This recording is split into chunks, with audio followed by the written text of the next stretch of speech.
morning, everybody. The banker, baby Sola, how are you? Doris, how you doing? Whoa. Yeah. Tell her. I go tell Baba God thank you. Tell her. Baby Sola, baby Gole. Pastor Nironi. How we can maintain a healthy relationship no matter what. All right. Yeah. Tell her. I will tell Baba God thank you. Email Baba Mo, Darekelemo. I go tell Baba God thank you. I go tell her thank you. Olariwaju. Baby. Oduayo. YJ Piras. Kafi. Shola. Keso.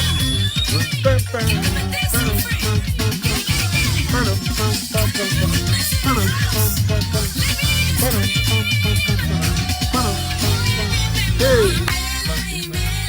Jennifer. Nigerian women and too many kids is destroying the relationship. Oh. Idowu Popo Ola. Jenny. Ola get giver. Good morning.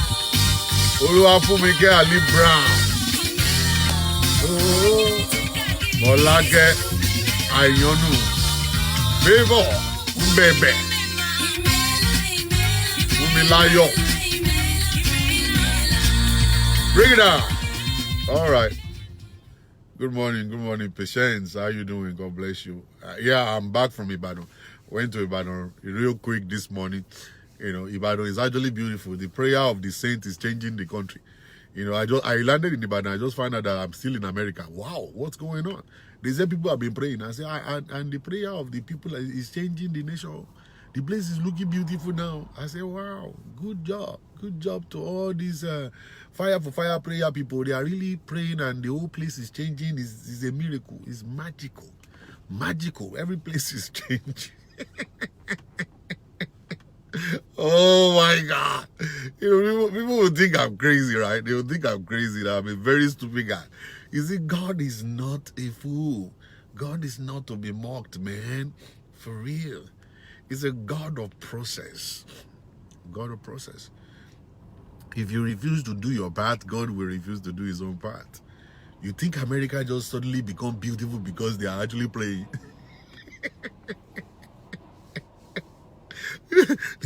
America just turn around and become this beautiful because they are praying. Oh, Americans are praying. Oh. They really praying. They pray.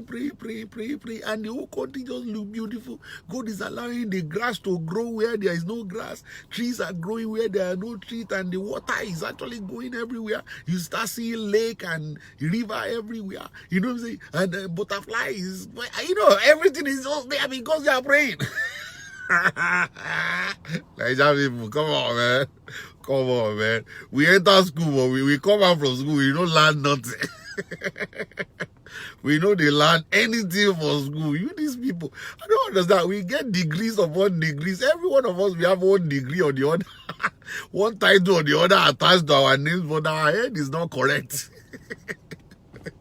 Our head is not correct at all. And the problem of our country is religion. The Muslims will do their own, the Christians will do their own, the pagans will do their own. I recently read something, they said that if Shogo is very powerful, why can't he bring light to Nigeria? They say if Shogo is very powerful, they call him the god of thunder. They say if Shogo is very powerful, can't the Shogo worshippers go and tell Shogo to bring light? Pastor Shola, you don't want to talk to me. Happy is that I don't know you, Chichi Grace. Who you be? I don't know. Pastor, you don't want to talk to me. How come I don't want to talk to you, Chichi Grace? I don't know you. You never talk to me now. If not by prayer, Nigeria should be the most greatest nation. Thank you, Jarek Baby Zola. You see, something is this. You see, people don't think. We don't think. We just don't think. We just follow what wants to be pastor is saying. I don't know. I don't want to cause any kind of wahala this morning. I really don't want to cause wahala this morning. I feel like I want to dance to Yinka Adonai. Is it possible? Do you guys want to dance to Yinka Adonai, or you want me to vomit? Which one do you want? Do you want me to vomit? I was just looking for what to do so I can digest my rice and beans. Look at this woman. Do you guys want me to vomit, or you want me to just dance to Yinka Adonai? Which one do you want? Tell me, because Yinka Adonai is actually getting ready right now to play for me. I will just dance all through. Yeah, what I'm saying? When we talk about Nigerians, we are very educated set of people. Very educated. Saying we have gone to school. Some people, people will go to Nollywood and they act movie for some time, and then they go back to school. They go back to school, bam, like that, and at the end of the day, they come back with one degree or the other. They will still go into the movie industry and start acting like a stupid person.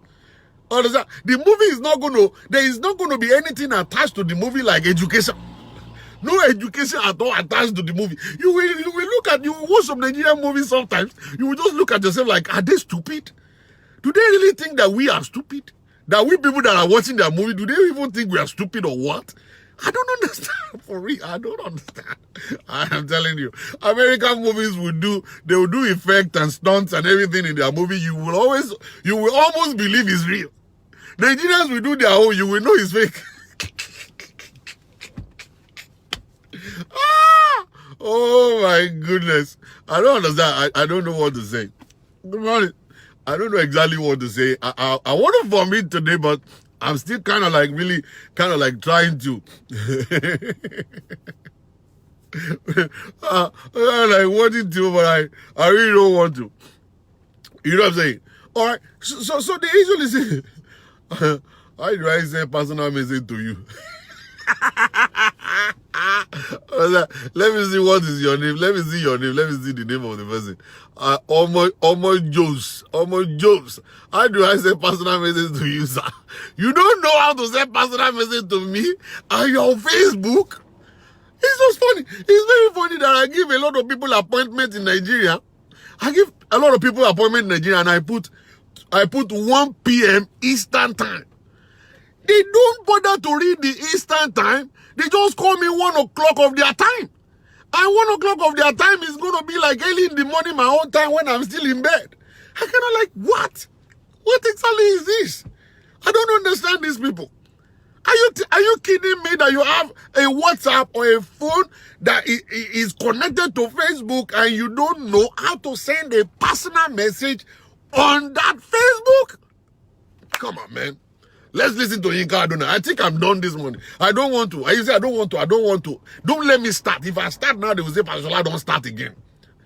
They will say, Pastor Shola, I'm starting again. Yeah. Huh? Yeah. Hola today, Jimo.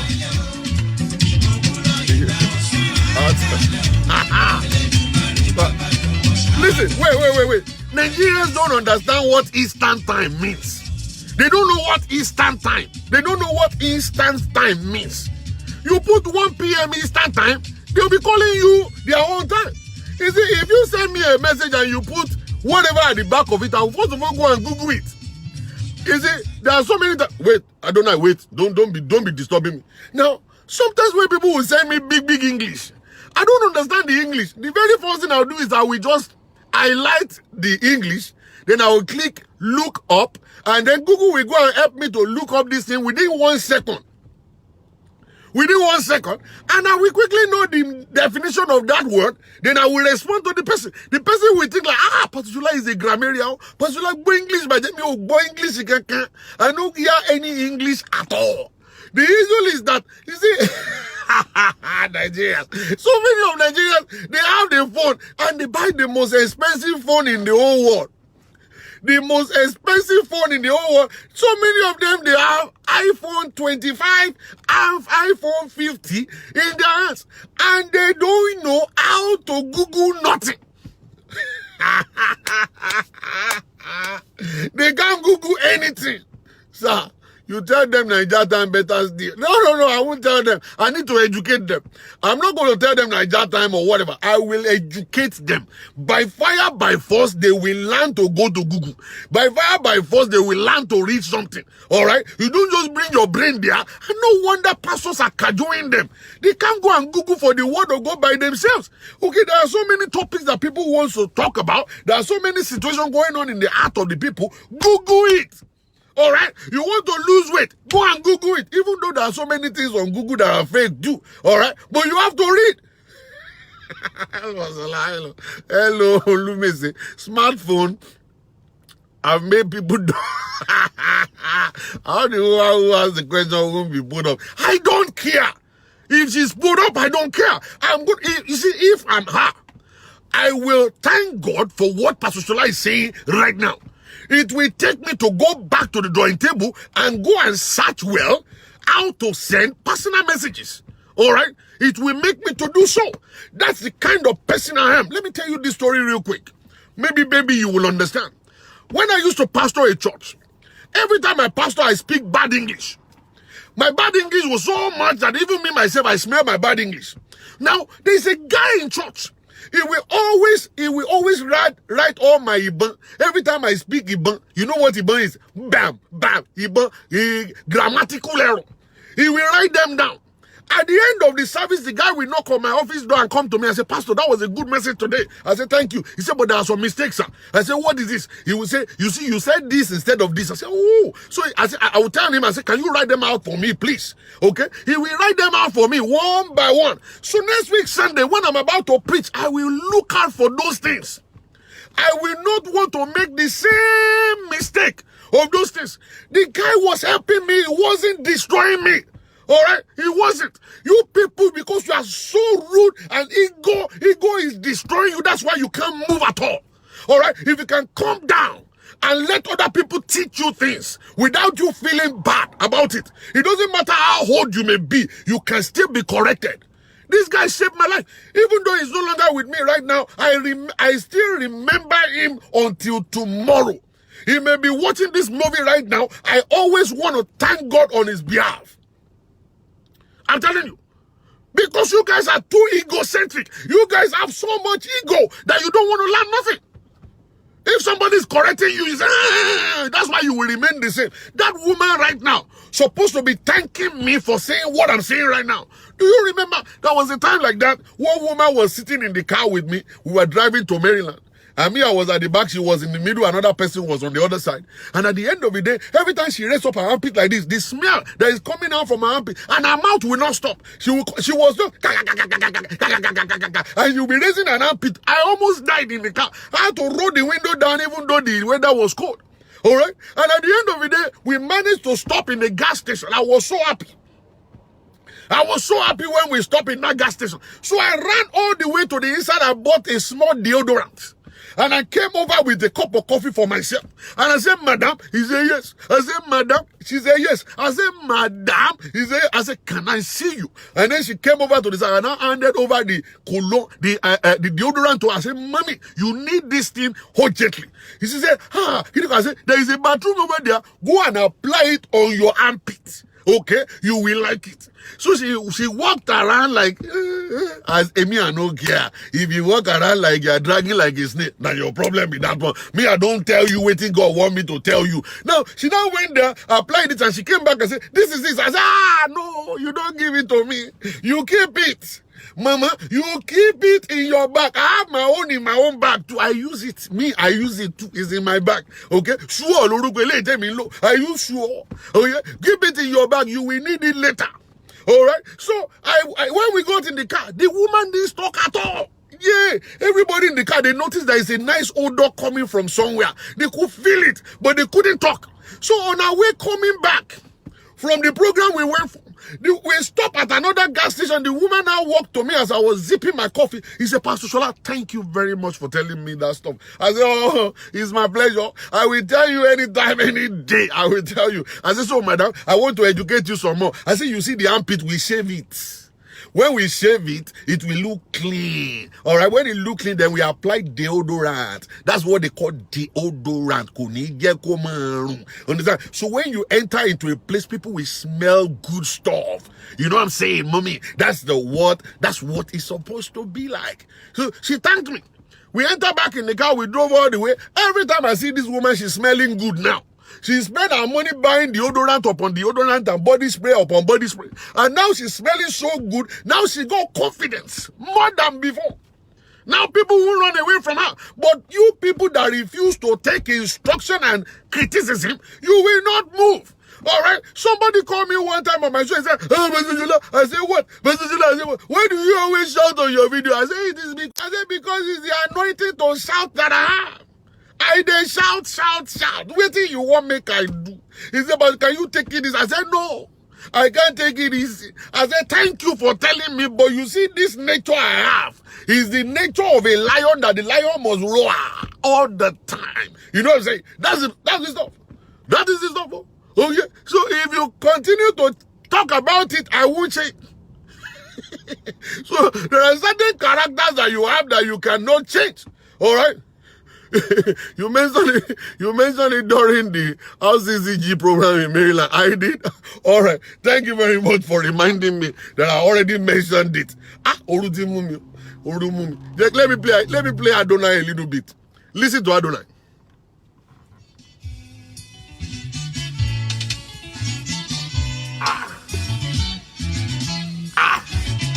This jacket is heavy. This is heavy jacket, yeah.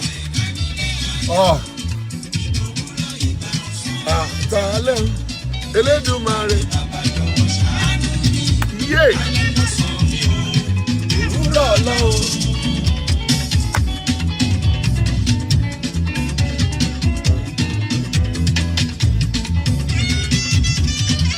I need to vomit. I can't be keeping quiet and be doing sure. No, that's not the happen. Now today, I want people to send in topics because I want to deal with different topics on the show today by the grace of God.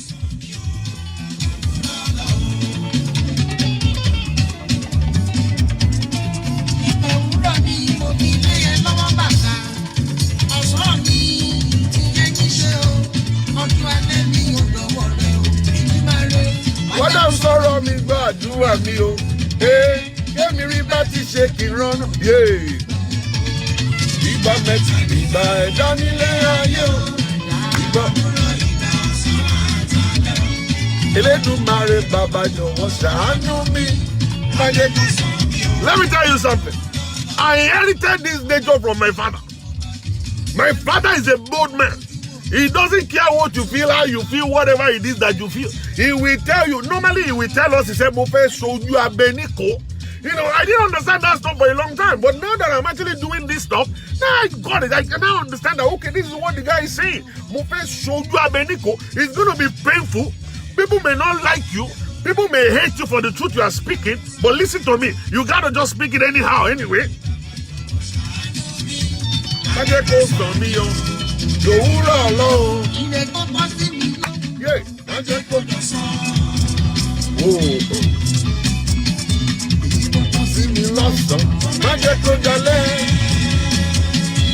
Ọjọ́ ayé mi bàbá, má jẹ́ kó fò mí ru, èmi lọ́wọ́ kiri mọ̀ nílò gbà ó. Yé ló. Má jẹ́ kó dalẹ̀. Ọjọ́ ayé mi bàbá, má jẹ́ kó fò mí ru, èmi lọ́wọ́. Bàbá gbọ́ àdúrà mi. Yé, bàbá gbọ́ àdúrà mi. Ìwúrọ̀ ayé mi.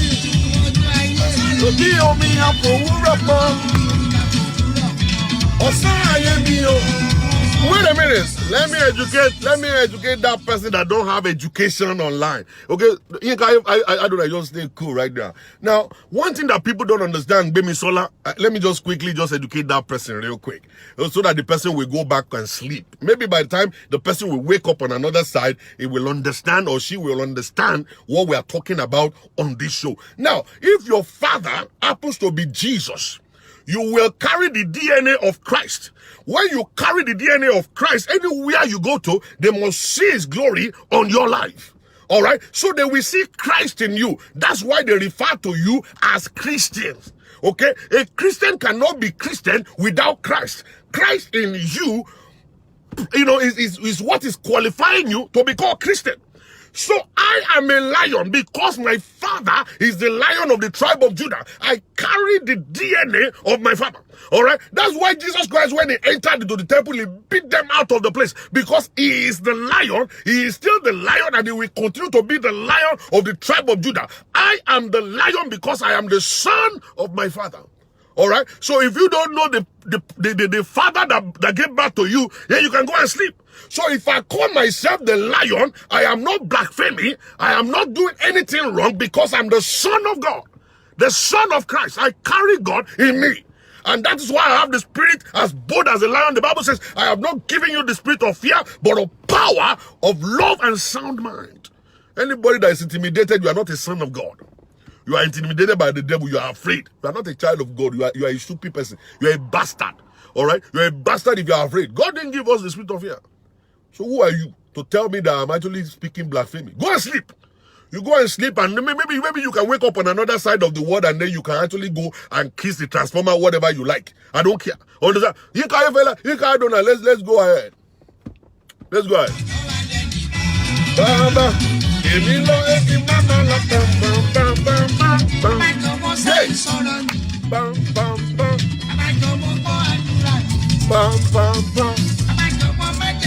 Sọ̀rọ̀ jẹ́ bàbájọ́wọ́ máa jẹ́ tààràkà yé kí n gbẹ́gbẹ́ ìjọba ṣé má ló bànújẹ́ ló lé ayé mi yé kémi gbẹ́gbẹ́ kí n gbẹ́gbẹ́ ìjọba bàbá yé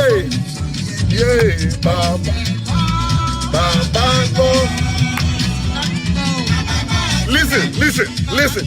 You see this guy you see here, èmi kọjá ọmọ lọ sílé lọ gbèsè wá. Èmi grew up in Ibadan. I grew up in Ibadan. All right? I want you guys to know it. I grew up in Ibadan. So if you say anything, confront me, we go fight and finish. All right? Because I'm a pastor, don't make me to carry my mouth and give to Alagbafo. All right? I didn't give my mouth to Alagbafo at all. Get it get that understanding into your head. All right? If you're coming on a show to come and attack people, better go back and sleep, Chris Transformer, or do whatever it is that you want to do. I don't care. Is that me? All right? What I do online, this is the Holy Ghost propelling me to do whatever I do. I have understanding of the Word of God and know who I am. All right? That's the stuff. Yay. That's all your mind, yo. Come on, boy, yo, yeah. Mama,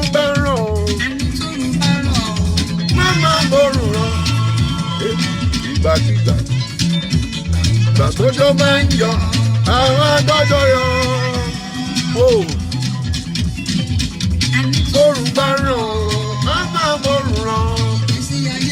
What's up, Beko? Need to do.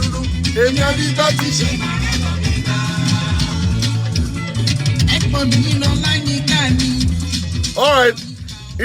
Thank you, Ovi James. Thank you very much. God bless you. Let's pause the music. Let's get to business this morning. All right. Now, the issue with the old stuff is this. I'm actually looking for people to send in topics. Let's discuss topics today. Whatever it is that you feel like we need to discuss, send the topic in. But the issue is that I'm going to have to take it one by one. I can't rush it. All right. So that it's not going to be like, okay, I'm just kind of like cutting it on the head. All right. You can ask me questions that you feel like, I don't care. You can't win over my door. They don't burn you. Where they burn you? Oh my God. Oh my God. Bureno. Oh my God. Go bureno. To ba bureta. Understand? Then you now say, okay, oh yeah, my booming came my way. So that's the stuff. All right. So today, I believe that somebody asked the question, I can't really remember, how can we maintain peace in relationship regardless of what's going on? Another topic is importance of spouses treating each other like adults, not children. All right, that's another one. All right, now, Pastor, I'm sending you a topic in a few minutes. All right, send it to me. Grace, send it to me. All right, so when we're talking about marriage, we're talking about relationship. How can we maintain peace? It's part of treating people like adults. Also, the person that is getting married must become an adult, must be matured enough to understand what marriage is. I always say this all the time. If you don't understand what marriage is, then you might not be able to know how to handle marriage. Some people just believe you are just getting married. Marriage is actually a ticket to free sex. To some people believe marriage is just a ticket to free food. Some people believe marriage is just a free ticket to one thing or the other. All right, that's not. You see, the issue is that you have to be able to define what marriage is, for you to be able to function in it. To function in marriage means that you are already matured enough to handle the ups and downs, the situation, the attacks, or whatsoever it is that is in marriage. All right, so we need to understand that. Now, for us to be able to maintain it means that we have to respect one another. It's very important for husband to respect the wife, and the wife to respect the husband also. Now, I want you guys to understand one thing. Respect is reciprocal. But somebody will say, okay, I'm the one that's supposed to respect you first, or you are the one that's supposed to respect me first. All right? So we always want to kind of like go that way. The husband will say, your wife's supposed to respect me first. And the wife will say, no, the husband should respect me first. Now, one thing I always want to say is this. A man is supposed to be the head. You're supposed to lead by example. All right? Show your wife respect, and she will have no other reason not to show you respect. Be the one to lay the foundation. Be the one to just do it first. Okay? For a man who is actually a real man must be able to give his wife respect. And people still don't understand the word respect. It's not prostrating to a woman. Respect is not cooking for her. Respect is not saying yes, ma, yes, sir. Respect is not carrying her bag. All right? Respect means that you honor her. Respect means that you reference her, you honor her, you know that she's part of you, you don't disrespect her outside. Okay? You cover her. You provide for her need. All right? Respect is in love, and love is in respect. You have to understand it. You can't say I love somebody without respecting them. You can't respect somebody without loving the person. Without loving the person. All right? So that's just the issue right there. So we all must understand that if we want to lay a good foundation in relationship, respect is the key. And let me tell you this, respect must first of all come from the man. You must first of all respect your wife if you want to lead by example. A lot of men say, I'm the head. You don't understand the responsibility of the head. The responsibility of the head is much more than just talking. The responsibility of the head is much more than just having a masculine voice. The responsibility of the head is much more than having a penis. All right? The responsibility of a man means that he is the one hearing from God. He must be the most humble in the relationship. He must be the one that will be the sheep always in the relationship. That's the meaning of a head. Anybody who wants to put himself in the position of a head, a position of a head must actually be somebody who is respectful, who is very, very, very, very calm, who is very meek, who is understanding, who will always give honor to other people. Because you are meant to lead by example. That's what we keep home together. That's what will make the two of you to work hand in hand.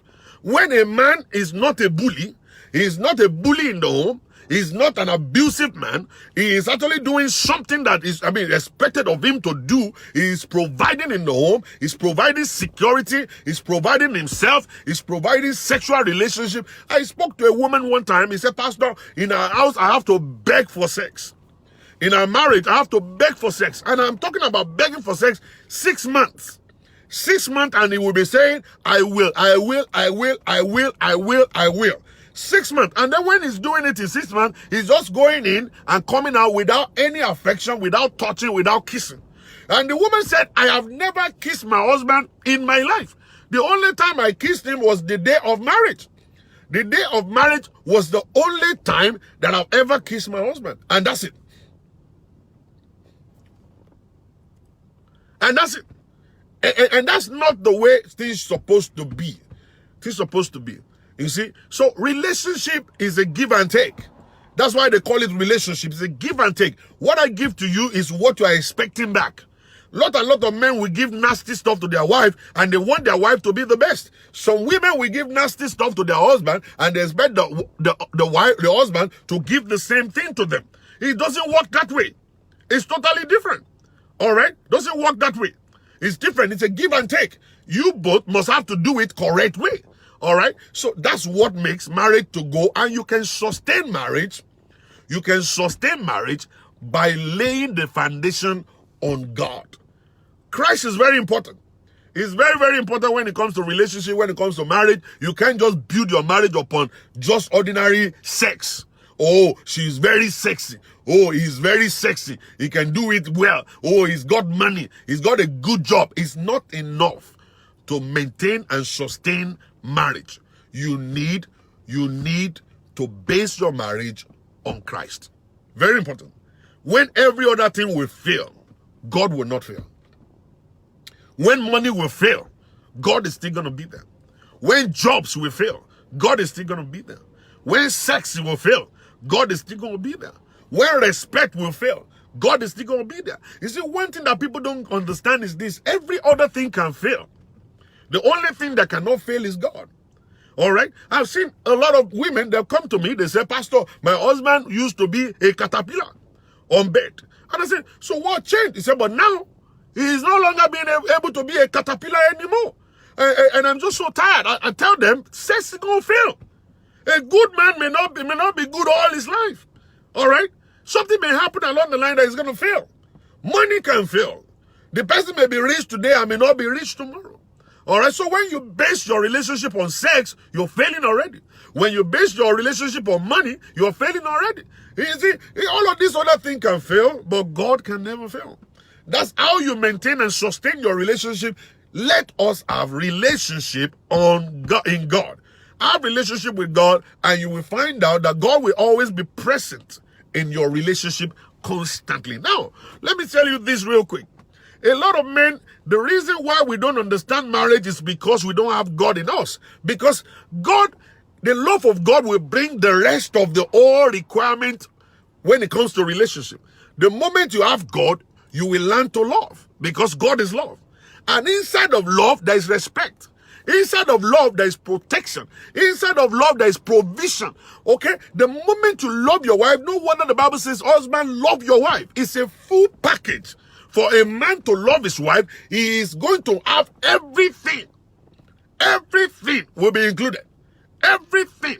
Respect, patience, meekness, support, giving, satisfaction. It's going to come as a full package when a man is in love with the wife. Any man that is in love with the wife will go shopping, all right, for the wife. Before the wife will know it, you will be actually buying gold rings, gold wristwatches, lace and shoes and all kinds of stuff for your wife because you are in love with that person.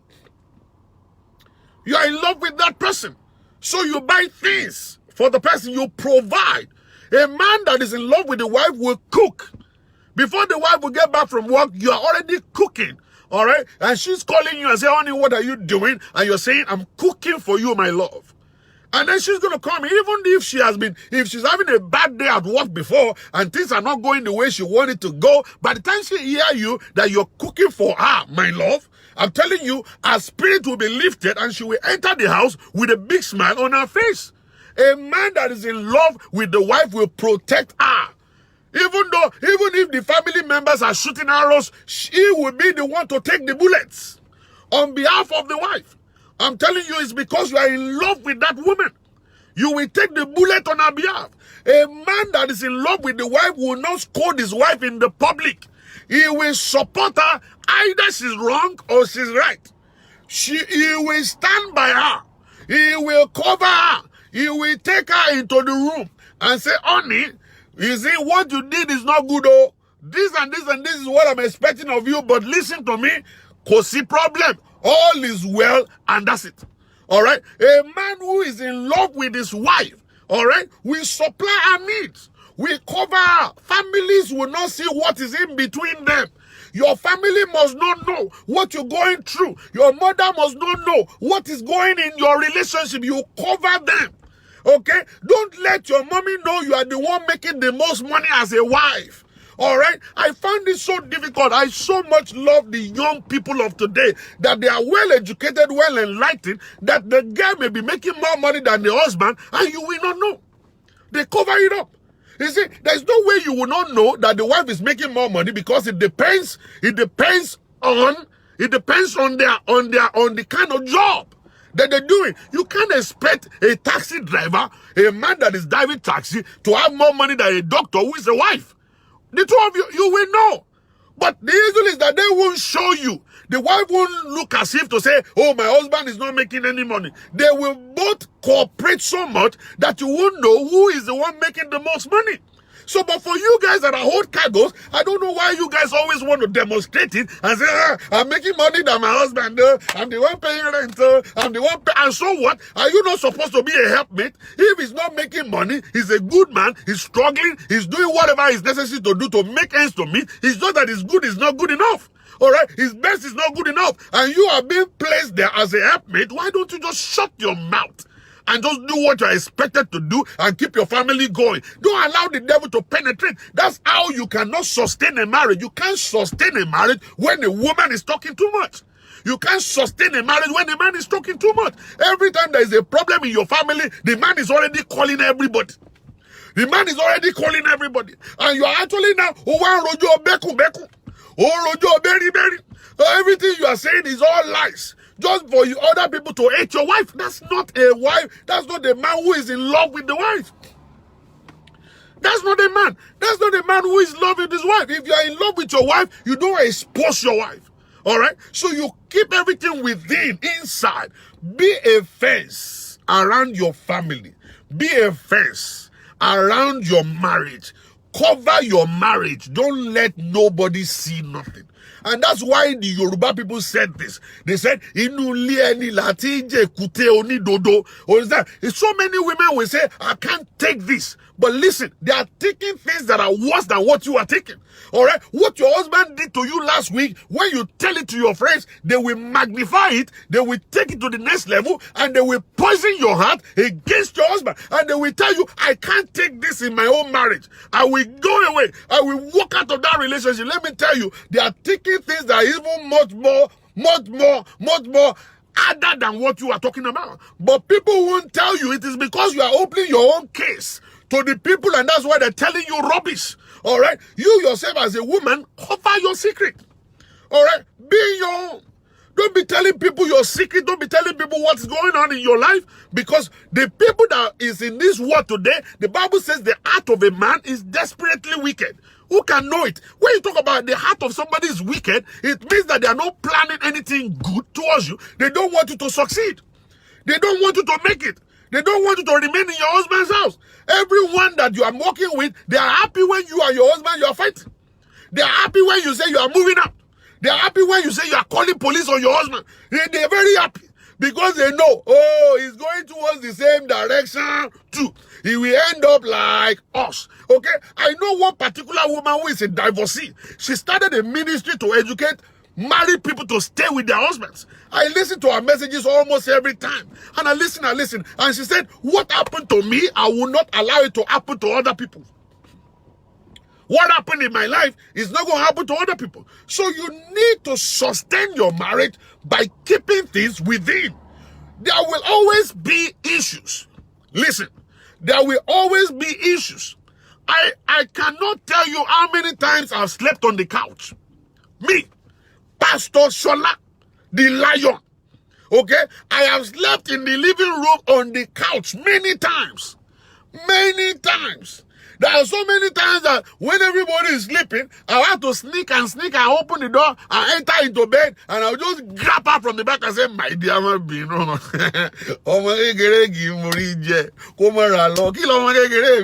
You give more your yam, me, tire me, Siri. If I did yam, is oh, you're Siri. Oh, yeah, your mama, bow your land with me. He can grab well, I tell you. I will just grab from behind, that's it. I'll be sleeping.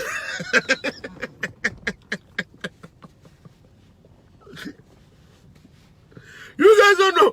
I've done so many crazy things in my life. I'm a sinner myself. You don't know I'm a sinner. I am a sinner. I have done so many things. But I know how to actually sneak into the bedroom. I go and beg. I go and prostrate. I say, Mabinu. When you are not a lazy liar. I know now. I know what I'm saying. You know, I've slept on the couch before. I'm telling you. I've slept on the couch so many times. Okay? So that's the issue. So I have to learn to go and beg. When everybody is not actually sleeping, or the kids are sleeping, everybody is sleeping. So I go into the bedroom to go and beg. And I beg, apologize, and wake up the next day, everybody is fine and happy. But there are some times that ego will just catch me, that I will say, I'm not begging today. I would rather just sleep on the couch. And I will sleep on the couch for like a week. And that's it. So many topics, but you have not read all the comments and put schedule to. I'm sorry. Let's stop on that one. Let's get the next question. Sister Ruth, please post the next question, please, quickly.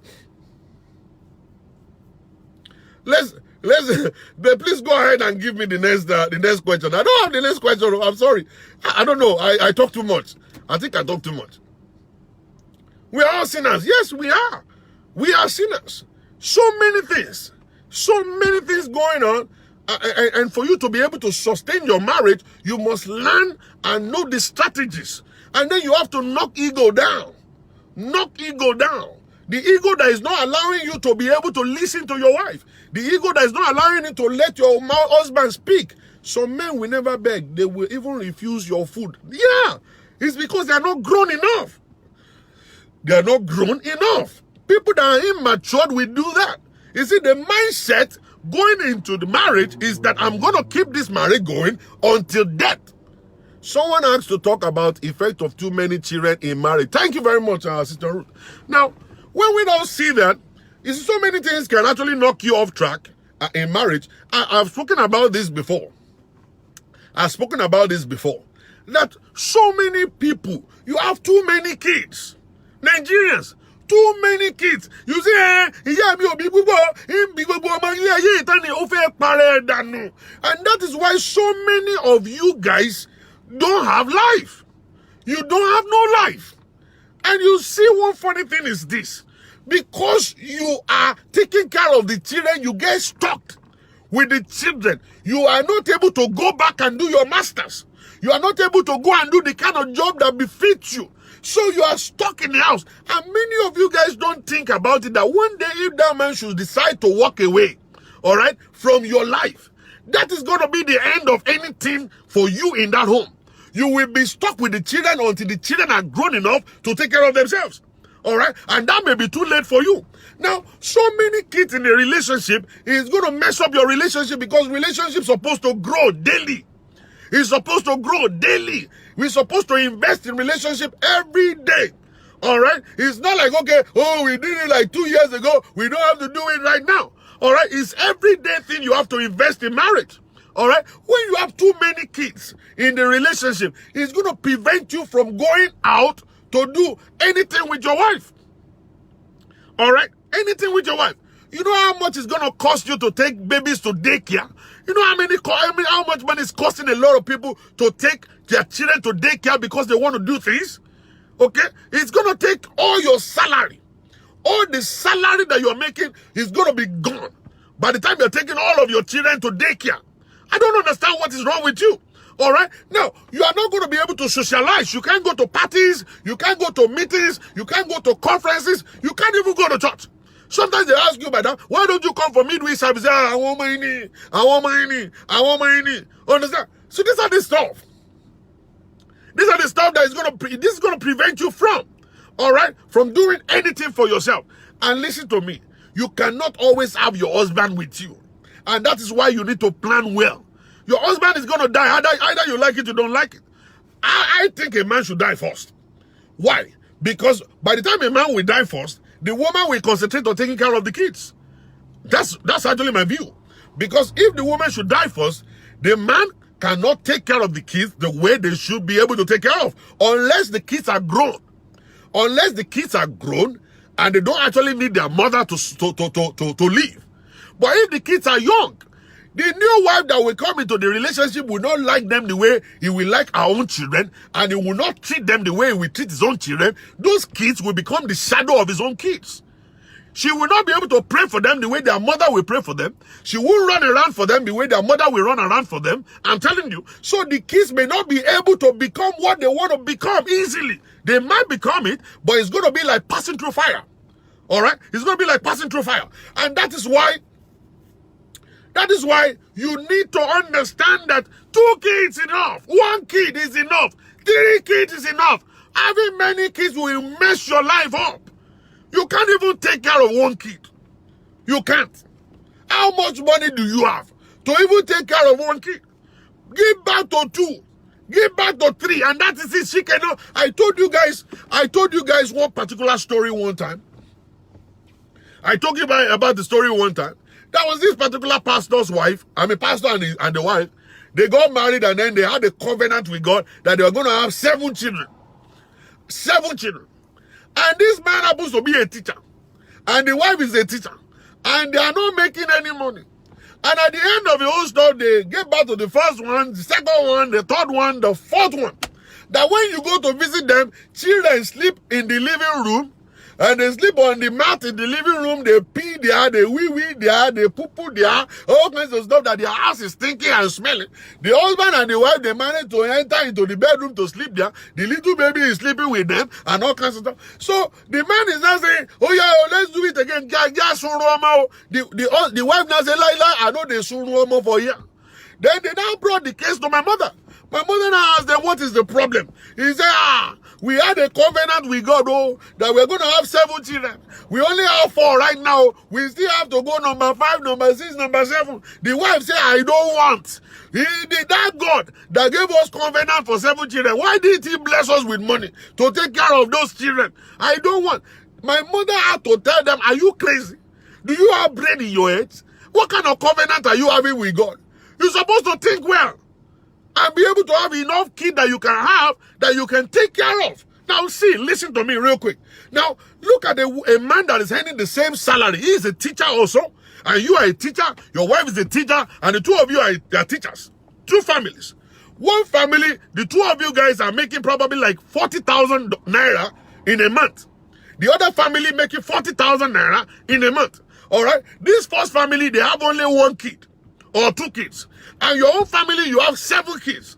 So this first family, they are able to rent a flat, 3-bedroom flat to live in because they have enough money. They are not feeding too many people. Your own family, you are not able to rent anything but 1 room in face me and face you that you're able to rent. And now this other family have been able to dress well. They have good clothes, good shoes for their children. The wife is shining. Your own wife look like a ugly muchacha. She look like as if to say she has HIV. Even you look like you have HIV virus. Okay, your children are kwashoko kids because all they eat is gari and kuli every day. Understand? So you begin to look at those ones as if to say they don't have problem. That you are the one that powers and principality is affecting. All right, and that's going to be the next bus stop that you're going to go. You say, every power affecting my finances, every power that is affecting my marriage, die by fire. It is a lie. You are the one that lack the brain. You don't have the brain to be able to settle your own by yourself. You see, that family, they had the understanding of how much they are making, so they cut their coat according to the material. You are now going beyond your material to have 7 kids.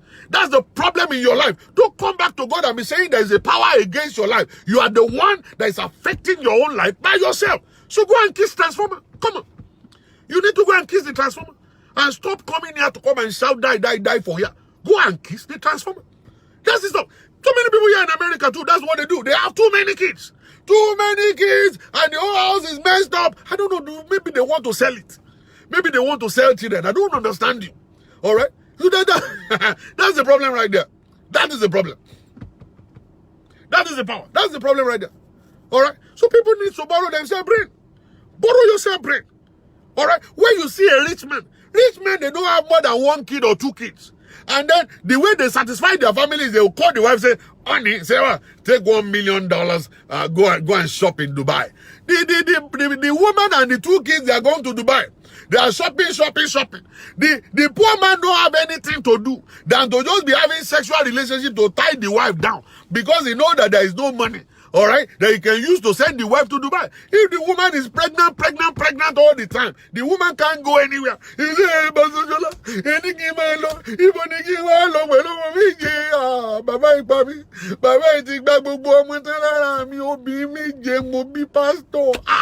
Mommy, ela diz méjì pastor ìwọlẹ̀ tún sọ yìí, kí n tún ṣe méjì kún méje, ẹ fẹ́ báyé mi jẹ́, kí ni mo fẹ́ ṣe báyìí, bàbá ìpa mi ò fọmọ báyé mi jẹ́ ilé lọ, ta ni ó fẹ́ mi àtọmọ mẹ́jọ, pastor ẹ gbàdúrà, kò ní ìdí àdúrà màmá, ilé ayé yìí ti rún jégéjégé,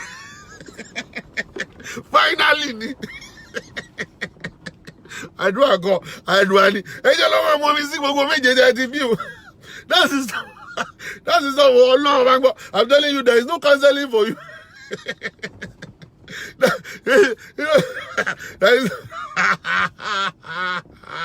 I'm telling you, tax time. How many kids can you even claim during tax refund time? You cannot claim all of the 6 kids. They won't give you no money. In America, they won't give you any money. They don't have tax refund in Nigeria. Which tax refund do you have in Nigeria? Which tax refund do you see in Nigeria? You don't see anything. Their head is full of salt and water. I know. Black man will say children are blessings. Of course. Even the Bible says children are the blessings from God. All right, but you have to have children wisely. Don't give birth to children that you cannot take care of.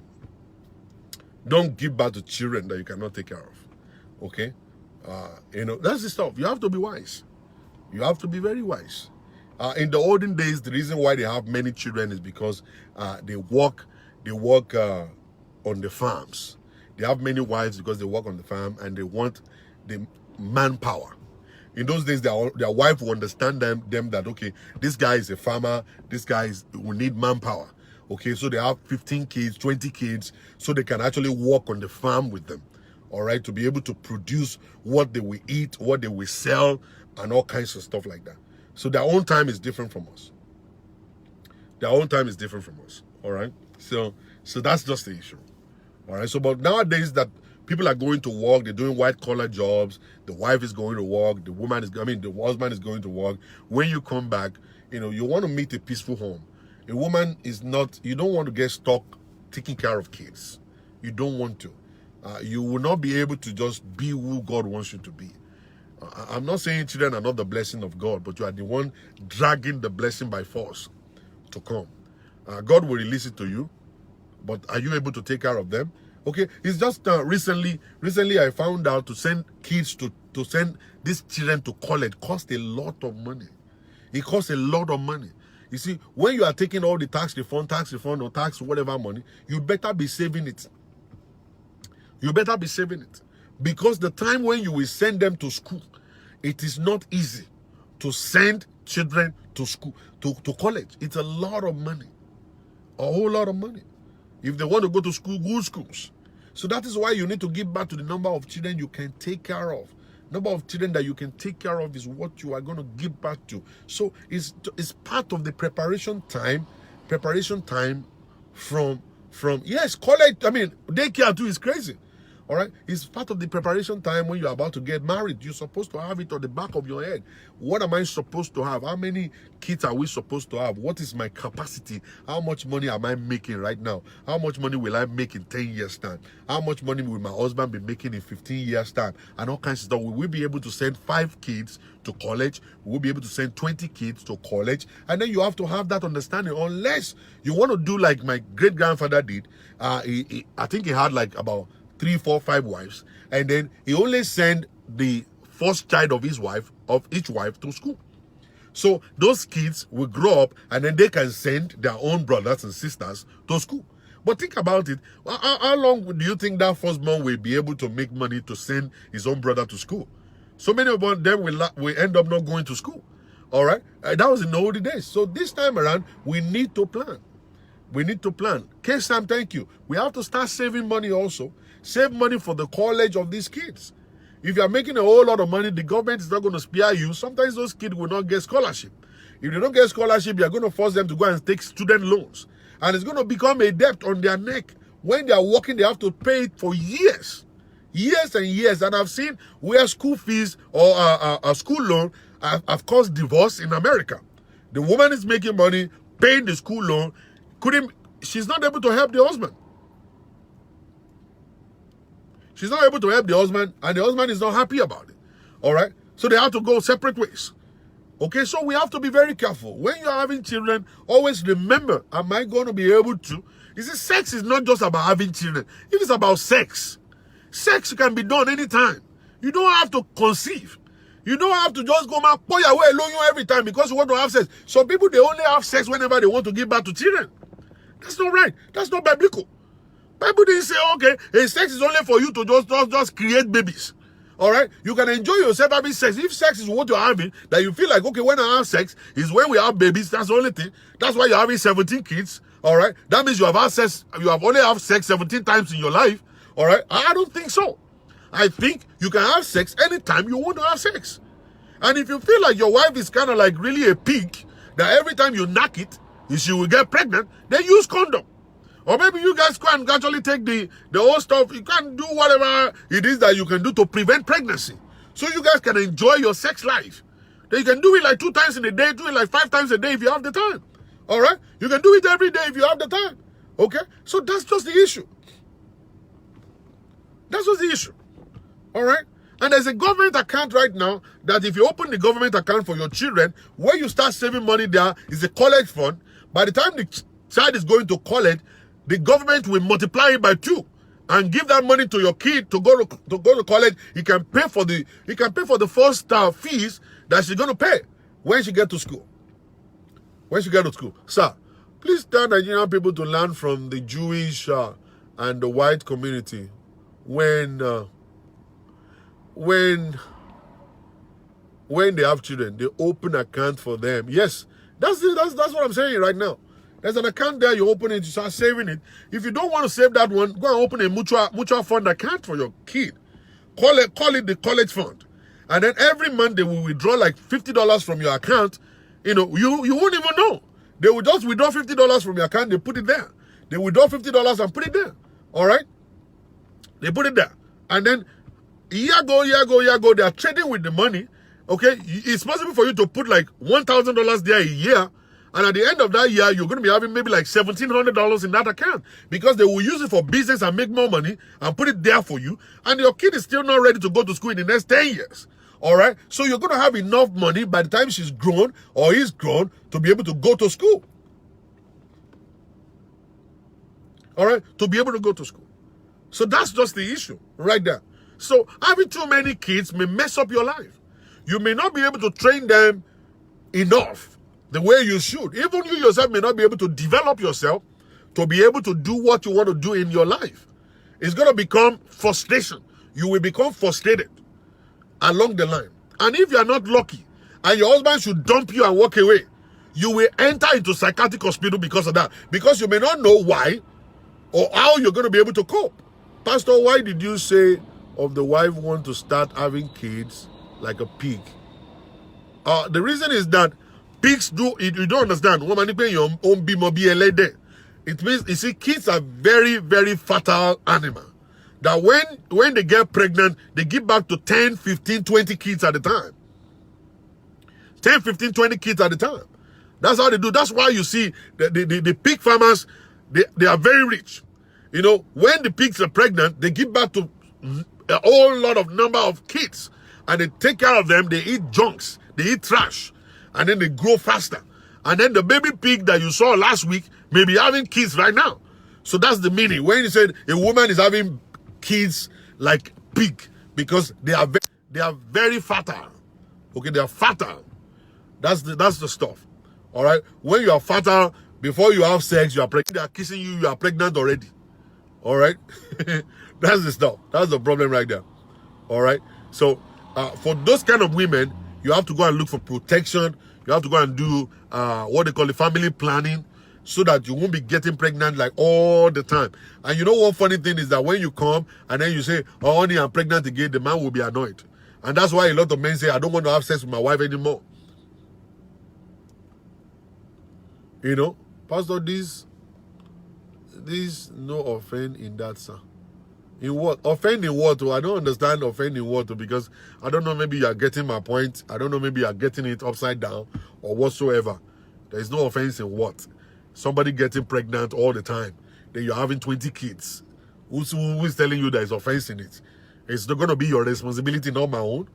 Do you think I'm going to be the one to come and take care of kids?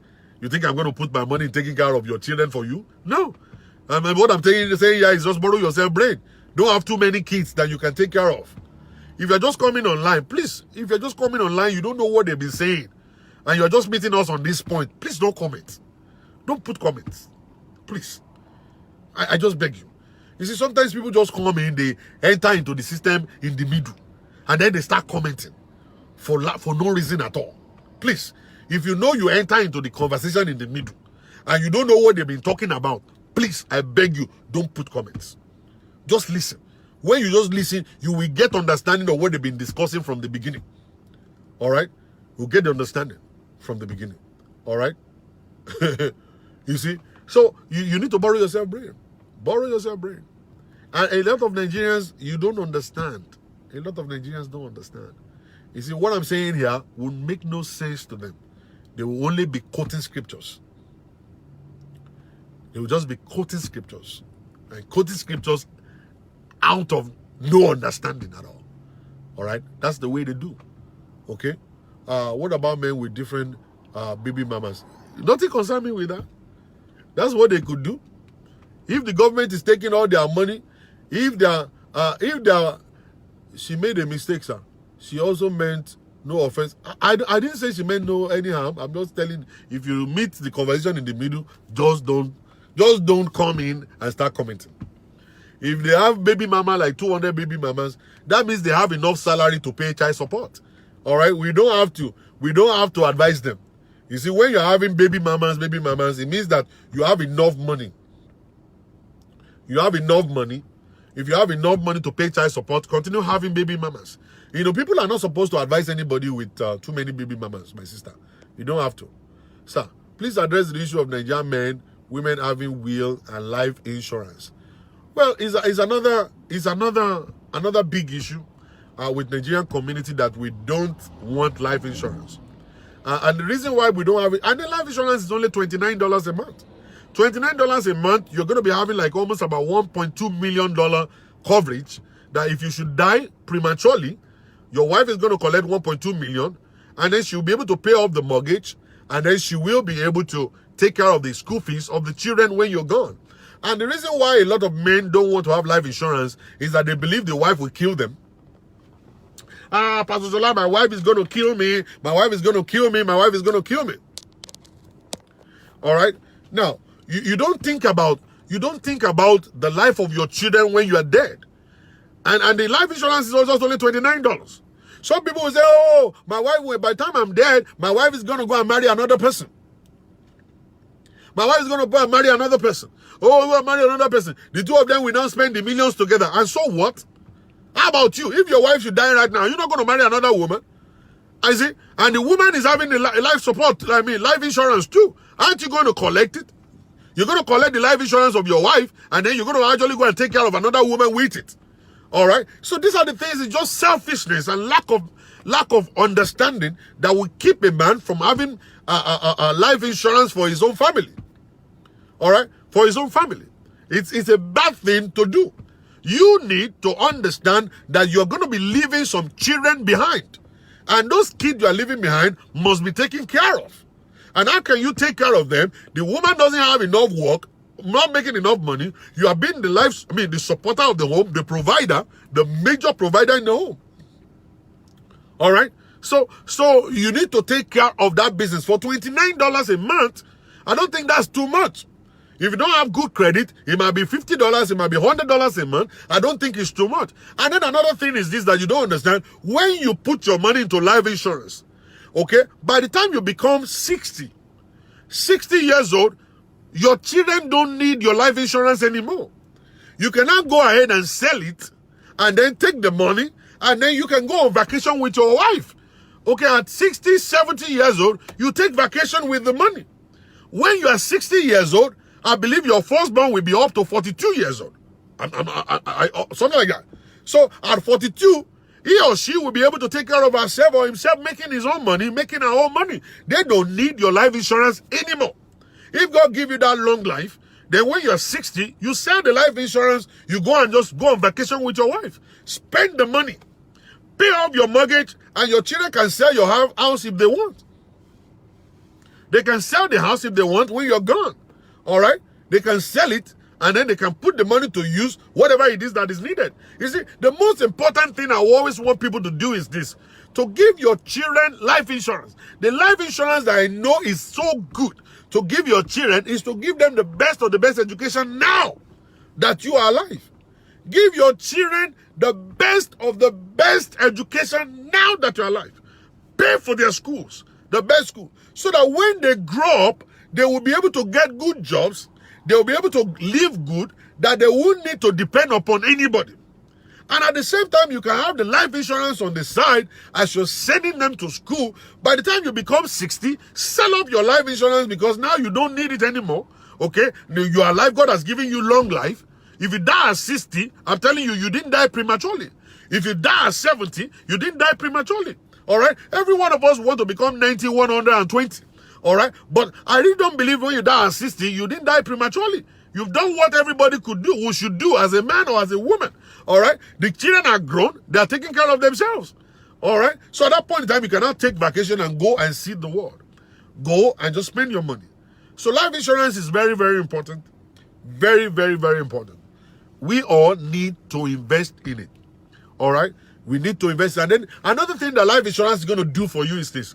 Life insurance is going to take care of your burial. Your funeral service is going to be taken care of by your life insurance. You see, so many Nigerians will die, and then they will now start messing us up. They will now start coming. Pastor Shola, am I that $20? Pastor Kinika, am I that $50? Pastor Kinika, am I that $100? Kill and that $100. Why are we contributing $100 for? Oh, we want to bury this sister that just died. We want to bury this man that just died. We are not supposed to be contributing money. If the man is able to have life insurance, the moment you die, life insurance will come over and take your corpse, and they take it to the mortuary. They take care of it for you. They buy the land where they're going to bury you. It costs almost about $10,000 above to bury somebody in America. So when you have life insurance, all the stress and the wahala will be off of the neck of your children. It's going to be off of the neck of your wife, and then we church members. We church members won't have to be running all around the place looking for a way to bury you. We won't be looking for a way to bury you. You will have buried yourself by having life insurance.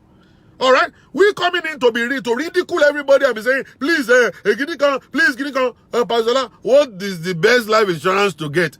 Now you need to go and see the insurance guys. The insurance guys, they go all around the place. They are all around the place, sir. You just Google it, you see them. Pastor, please stress about men and women having legal will. It's very important. Of course, it's very important. Will is important also. Will is very important. All right, in the life of everybody, women and men. I was speaking to one particular wife, the wife of a pastor one day, and the wife of the pastor said, me and my wife, we have worked for what we have today. All the houses that we build, everything that we have, all the money, the account, the companies, and everything. And everything. We have it together. Then I've written my will. And I told my husband, my part of all of this must be given to my children.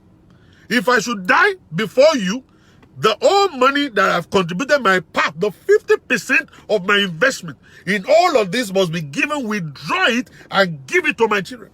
And I asked her, I said, why? He said, I'm not going to wait for him to marry another wife, and then he will now write a will when I'm gone, and will all of what I worked for, all right, for the new wife and the children. He said, no, it's not going to happen. He can do that on his own share. his own percentage of all of it can now be shared between him and his new wife and his new children. And then my whole children. So he's got two responsibilities. The first responsibility he's got is to his new wife and his children. The second one is to my own kids that I'm going to leave behind. So part of his own will must still go to my children. And my own part must go 100% to my children. And that's what I have. I said, have you guys agreed on it? I said, yes, we have agreed on it. I said, that's good. So this is it. It's gonna cost you no problem. It's not gonna create any problem later when you're gone, when there is a will on the ground. When there is a will on the ground. What is a will? A will means this is my will as per the properties I have. It's just like the will of God. This is what I feel I want after I'm gone. My 2 houses must be given to this one. 10 buildings must be given to this one. All my money is supposed to be given here. And it's legal, sealed, notarized. That by the time you're done, you will not go to heaven sad. Your kids will be taken care of. So many things have happened that people die like that. And their children, just imagine a woman that have labored tirelessly, the children will now suffer when they're gone because the father is marrying another wife and the wife right now is this new sheriff in town and is telling the kids no money. The money their mother worked for. No. So the mother must now fight for their children when they are alive by writing wills. And even the man also, you must fight for your children by the time you're alive. The difference is just this. This is the difference. Now, a man's life is difficult. The life of a man is difficult. If you die, you don't have to will your whatever it is to nobody. Your children will take over your property and your wife is your next of kin. Okay? She will take it. If she decides to marry another man, okay, and into the house, the man doesn't have any rights on any of the property that belongs to the two of you. They can start from zero and start building, but all the wills will go to your children and to her. And you will now say, well, if I die and you marry another person, listen to me. None of my property must be shared between you and that man. It must go to my kids if you are willing to get married. So a lot of women will say, I'm not going to get married. I'll just stay single all my life. I'll stay single all my life. Good morning, Pastor. Do you support the idea of building a house with your husband, wife's village, in husband, wife's village? I'm not sure I understand that question, but you see, if you are married, you are married. Marriage is togetherness. Together. We build together. We live together. We do things together. We are happy together. We are sad together. All right? That's the stuff. If at the end of the day, you guys agreed on anything, because marriage is about agreement. We agreed we are going to build a house in my own town as a wife. All right? Good. If there's agreement, you guys must have tabled it and put it on the table and look at the advantage and the disadvantage of it. All right? And you both agreed that, yeah, we want to do it. And you've done it. All well and good. There's nothing anybody can do. It's about agreement between the two of you. If your husband is not in agreement and you are saying, I want to build a house in my own town, it's your problem. But the reason is that whatever your husband is not in agreement with, I don't think should be done. Anytime your wife is not in agreement with anything, I don't think that stuff should be done. You guys are supposed to throw that stuff in the trash. You don't do such things at all. Because marriage is supposed to be agreement. I personally don't support you building a house in your village. Unless you want to build a vacation house. And the vacation house you want to build, just build it somewhere else, neutral, from wherever anybody can actually come here and destroy your life for you. All right? I don't believe in anybody building a mansion in Africa, living inside basement in America, unless the person is willing to relocate. All right? If you're willing to relocate to Nigeria, after some time, you can go and spend your money, build a mansion in Africa. But I believe you should give your wife and your children a befitting house in America, where this is your primary home. This is where you live. You need to give your children a befitting house. You give your wife a befitting accommodation that they can be able to live right, not inside of a basement in New York City and be building a mansion in Africa where you only visit once every 4 years. That's the waste of your money. How about if you die? What do you think is going to happen to the house?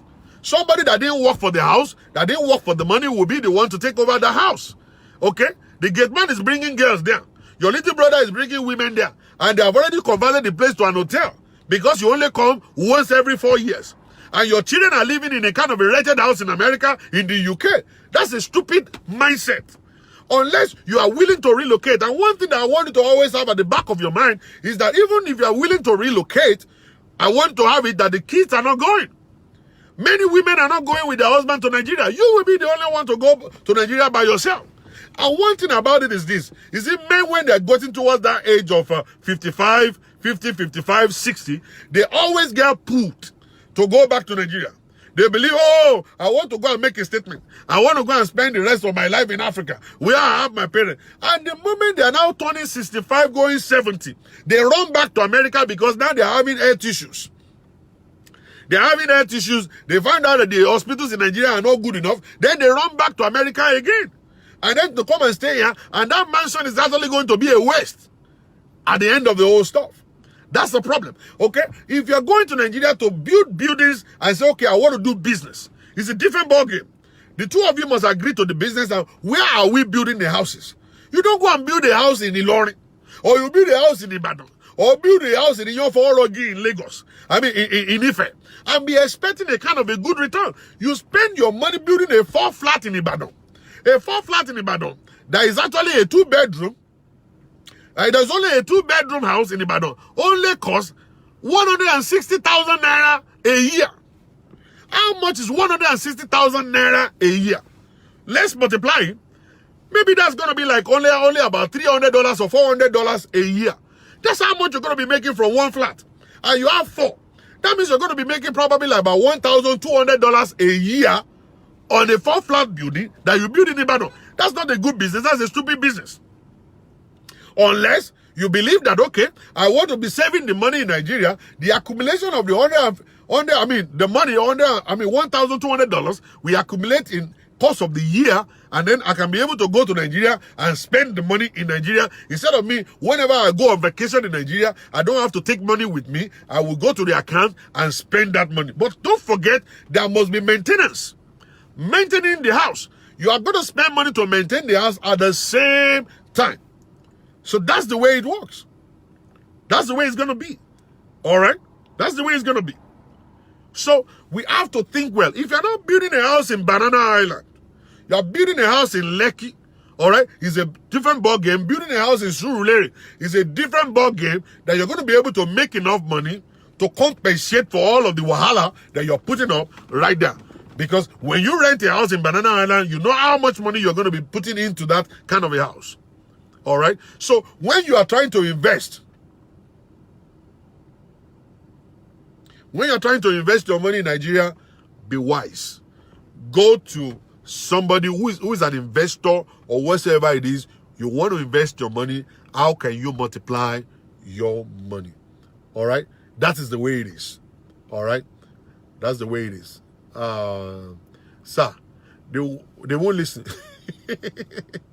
Too many empty buildings in Nigeria that other people will inherit. Too sad. Of course, that's the way it is.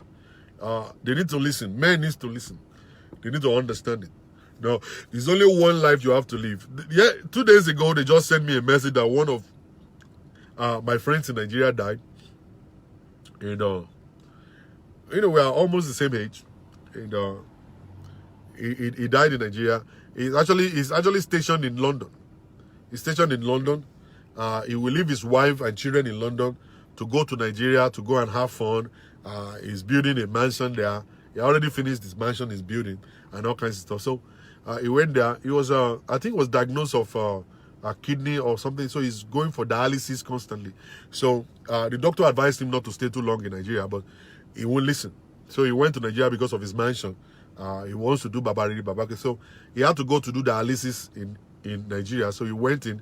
When he got back to the house, the complication entered into the whole stuff and he started shaking and all kinds of stuff. They had to take him back to the hospital.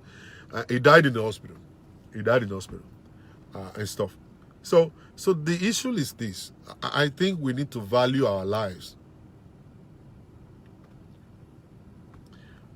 We need to value our lives. Value your life. All right? Take care of yourself. I'm not saying don't build a house in Nigeria. I have houses in Nigeria. I'm not saying don't build your house in Nigeria. All I'm saying is this. If it's a matter of you, if it's that your children will live in a basement just because you want to build a mansion, it's not right. It's not right. It's not right. Okay? If you and your wife, you already agreed that you are relocating, it's good. Go and build a mansion in Nigeria so that when you relocate, you guys can live the kind of life you want to live. I remember there is a very good friend of mine, a very good friend of my brother. He left America for Nigeria, bought so many properties in Nigeria. He started hotel, clubs, and all kinds of stuff. And the last time I went to Nigeria, I saw him, and he said, "Oh, I'm closing down everything, I'm moving." I said, "Why, Uncle? Why do you want to move?" He said, "But Nigeria, I don't understand that he's just going to sell everything off and he's going to move to America back." So that's exactly what he's doing right now. He moved his family already back to America. He himself is moving back right now. So we need to understand. Let's understand. Let's think well. My home in America where I live, most old people that relocate to Nigeria die untimely. Okay? You see, this is where you live. If you live in America, this is your primary location. This is where you work. This is where you make your living. So you need to give yourself a better accommodation here and stuff. Nigeria is going to be a place of vacation to you. Just keep going, see family, see everybody. If you decide to force your children to go to Nigeria with you, they won't function correctly. Pastor Shola said, if you are not living in Nigeria, don't build a mansion. You can build a house. You can build a house for holiday in Nigeria, not a mansion. Of course, because it's going to be a waste. When we're talking about a mansion is actually 17 bedrooms. A mansion is something you are spending over 70 million naira to build. 100 million naira to build. It's going to end up to be a waste. All right, build a vacation house. A bungalow with a swimming pool at the back of it is enough for you. A bungalow with 3 bedrooms is all right for you. All right, with a swimming pool at the back of it, a big yard. And then whenever you are in town, you call the cleaners to come and clean it up for you. They clean it up, you swim, you eat, you go all around town, you have a small car you're driving. And then by the time you're leaving, you close it up and you're coming back. And you're coming back. You're coming back. Build a vacation house. Not a big mansion of 17 bedrooms. You're spending 200 million to build. That's not the right thing. That's not the way I want. That's what I'm thinking about. Vacation is not even fun in Nigeria. It depends on how you're looking at it, Bola Adams. It depends on how you're looking at it.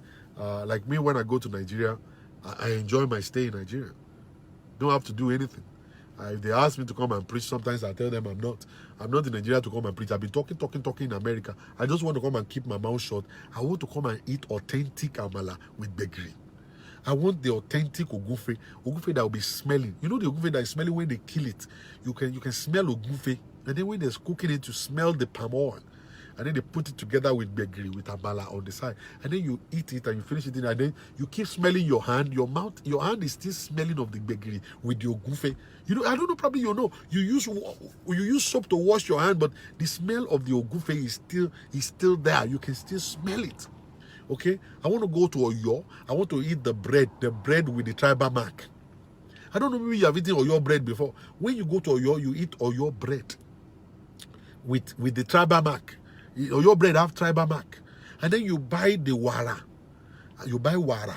And then the fried wara, you put it right in the middle of it. Oh my goodness. And then, like me, when I go, I take ketchup along. So I just open my bag, I open up the ketchup, and I pour ketchup right in the middle of it. Whoa! I'm telling you, I'll be speaking Chinese after I'm done. Then I drink a chilled bottle of Fanta on top of it. My God. I'm telling you, that's vacation for me. That's vacation for me. All right? You see, by the time I finish that one, then I will just go straight all the way to Yaduni in Ibadan. And when I don't drive straight into Yaduni, and I will get that bow, the bow that looks like this. You know that bow that looks like this? Yes. And they'll say, then they put a malameta there, and they say, Eba mi bow, me we do see yes. Then they put it and say, you know, be pointing to it, Iru to Sheba, Eba mi fi Iru, yes, Nick Mama, Nick Mama to car. Every moment, she go. Sometimes, for me, come out to do. For me, we bona. For me to room temperature. They did not bring it. Pastor, there are so many restaurants in America. Lie. They don't cook. Restaurants in America can't cook like Nigeria. Which restaurant? Which stupid restaurant are you talking about? Lie. In America, where? For where? Too much of enjoyment in Nigeria, you don't understand. You don't understand. So I take that one in the morning. You see, when I go to Nigeria, I break my protocol. I eat amala in the morning, I eat amala in the afternoon, I eat amala at night. You understand? That's why I eat. And then sometimes I want to go for fufu. It has been a long time since I've eaten fufu. Fufu is not in America.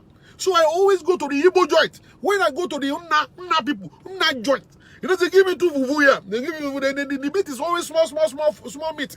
The egusi soup is with a twist. You will smell the aroma of the Igbo cooking inside of it. And then I get the fufu, I just turn it like this, down the thing, bam, carry the meat, knock out. And it's always very cheap. Then you go there, and then after eating all of this stuff and everything, and they say, how much is my money? You are using too big to remove you are using too big to remove the meat, all those stuff from your nose. And then they say, how much is the food? And they say, 300 naira. You say, all of these things that just fitting is 300 naira. You just give them 300 naira and you are gone. And then I use remote control to open my car. Ching, ching. I just open my door. Just enter the place and just back out and just zoom off. You know what I'm saying? I'm rolling my eye fella like and then when I finish from that one, during the afternoon and all kinds of stuff, I feel like, okay, let me just buy a chilled bottle of wine with pepper soup to knock it. It's only in Nigeria you can actually see good fish pepper soup. They will cook do you know inside of pepper soup they put vegetable in pepper soup? You don't know anything. You guys don't know. You guys can go to Liberty Stadium. At the back of Liberty Stadium, they will sell Eko and Efo. Have you gone to a restaurant to eat Eko and Efo before? It's Nigeria, you can get it. Inside of the Efo, they will put all manners of Ede, Shaki, Mama, Abodi, everything. They chop it up in little by little. They put it inside the Efo. And then you will forget your name. You will not remember your name again in your life. When if they ask you what is your name, you'll be saying You'll be thinking your name is vegetable. I'm telling you, you don't understand. You'll be using fork to carry the echo, put it inside the bento, style like this and eat it. You will forget your name. What are you talking? You say vacation is not in Nigeria. Nigeria is vacation. When Nepal will take light like this, bam, you will now know welcome to Lagos. That's the only time I get afraid. I get afraid whenever Nepal will take light. I don't like it. I will just feel so depressed. I get so depressed in Nigeria around 7 o'clock at night. You will be using your head to calculate how robbers are coming. Armed robbers can come anytime. Whenever it's getting dark like this, the very first thing that will pump into your head is that armed robbers are coming.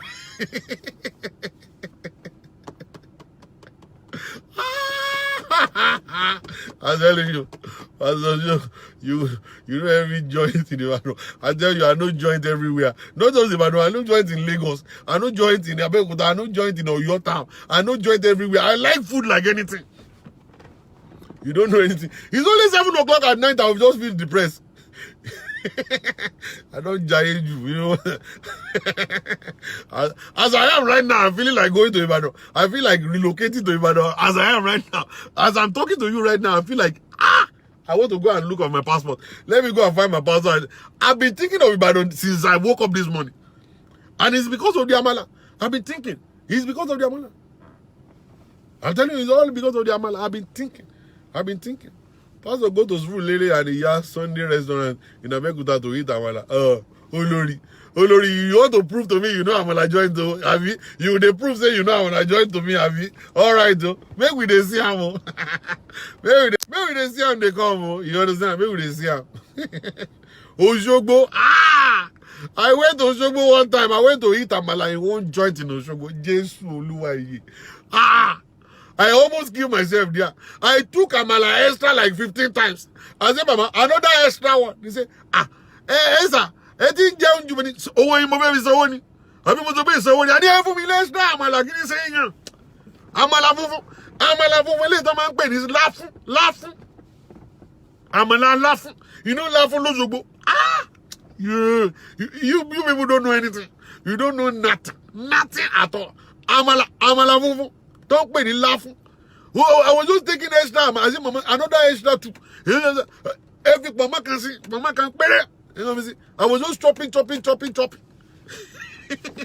When I finished, I jumped in my car. I drove all the way to Ibadan. Belgium, the Amala joint. Because, oh my God. Baby, it's all like you want to prove, say you know Amala joint, have you? All right, I didn't look you. I just didn't look you like this. Amala joint. You don't know this guy. Me, I didn't leave Ibadan. I go leave Ibadan early in the morning to drive to your town to go and eat Amala and come back. I will leave Ibadan to go to Oyo, to go and eat amala in Oyo. And go. I don't know. Do you guys know what money is? You don't know money. Ah!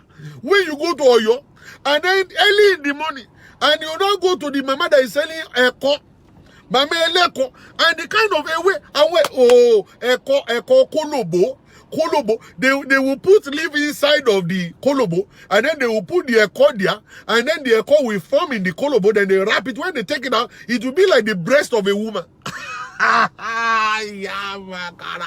will be like the breast of a woman like this. They call it Eko Kolobo. So when you now get there, they will not say, you now tell them, money. It's like a kokoro. The kokoro that looks like this, I do like this. That looks like, it looks like caterpillar. You know the caterpillar that goes like this? That stuff is like kokoro, small kokoro like this. They will fry it inside of the stew and everything will look good and taste good. You now use the Eko to carry the kokoro and put it there. Yeah! You get it. You get the thing, yo. Oh my goodness. You guys don't know nothing. You don't know nothing. I just have food. My mom used to cook that egusi. You use that thing to cook the egusi. Crazy, man. Princess Edna, sorry. I'm telling you. Kani. It's called Kani. Which is Kani? It's money. They call the thing money. I like going too much. If you decide to say, Pastor Shola, let us fast for 17 days. I will help you to fast the first 3. The first 3 is good enough. Jesus Christ said it is finished. On the 3rd day, he said it is finished.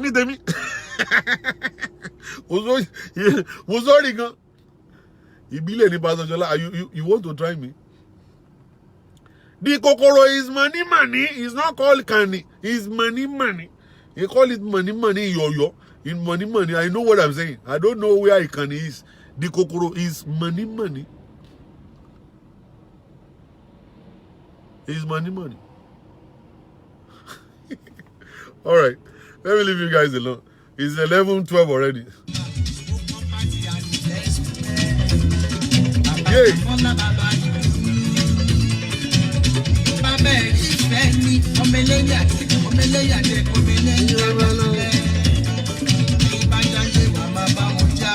Oh,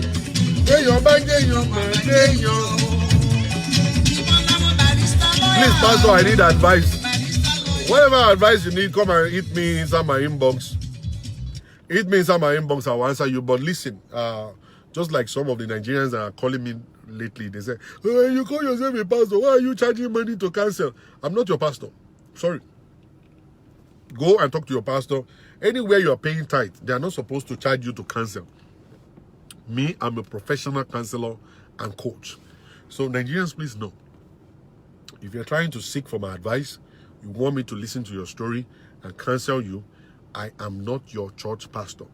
All right? I'm the pastor of my church members. My church members who are paying tithes in my church, who are members of my church. I am their pastor. I don't charge them to go to their homes to do marriage counseling or whatever. But I'm a professional coach. I have my office in New York City, and that's how I'm paying my bills. So when you come and call me, you want my counsel, you pay my fees. And when you pay my fees, then I'm going to schedule an appointment with you. Then I'll listen to your story from A to Z. Then I will now say something. I might say one thing, and that's it. You know, some people, they don't understand. They want to tell me story. They only book for one session. One session is 60 minutes. 1 hour. One session is 6 minutes, 1 hour. And then you have already told, you have been telling the story now from number one. Number one, I'm looking at the time, 30 minutes gone, 45 minutes gone. Now you kept quiet 5 minutes to 60 minutes. And I say, Pastor, what do you think? And I say, glory to God. Hallelujah. And I say, that's the end of the counseling session. Yeah, that's the end of Mr. Elijah. Thank you, Jerry. Elizabeth and Elijah. God bless you. You know what I'm saying? That's the end of 1 hour. You have to pay for another session. They just say, Pastor, why? This is so good. Oh, you call yourself a pastor? Yes, I'm a pastor. When you are telling story, were you not looking at the time? Were you not looking at the time? The time is going. You didn't look. When you paid for 1 hour, you tell me story for 1 hour. You only say 5 minutes. You want me to talk with 5 minutes, and I just say glory to God. What did you? So the issue I did, what I did is that now I have this unlimited session, which is $250. Instead of you paying $100 every session. That's for 2 hours. It's going to be for 2 hours. It's going to be $200. For 3 hours, it's going to be $300. So instead of that, I have this unlimited session, which is $250. When you pay the $250, you can tell your story for 3, 4, 5 hours. I will listen. You can call me back the next day and say, Pastor, I still want to continue. I'm going to listen. You can call me about 3 years after. I will still listen to you. All right? But the issue is that if you pay 1 hour for $100, you better stop on $100. Stop 60 minutes. That's it. I'm a professional coach. I've gone to school for it. I have my license. I have my certifications and all that stuff for what I'm doing. I'm not your pastor. All right? I am not your pastor. So for people who will love to see me and talk with me, leave me an inbox message. I will let you know, and I'll give you an appointment, and I'll give you a link to make that payment, pay my fee, and then I will give you an appointment. Then I listen to your story. Blessing Oweregbe. You are not the one I'm talking about, Jerry. You are not the one I'm talking about. I've not read your comment anyway, but I'm just talking generally. All right? So that's the way I do my things.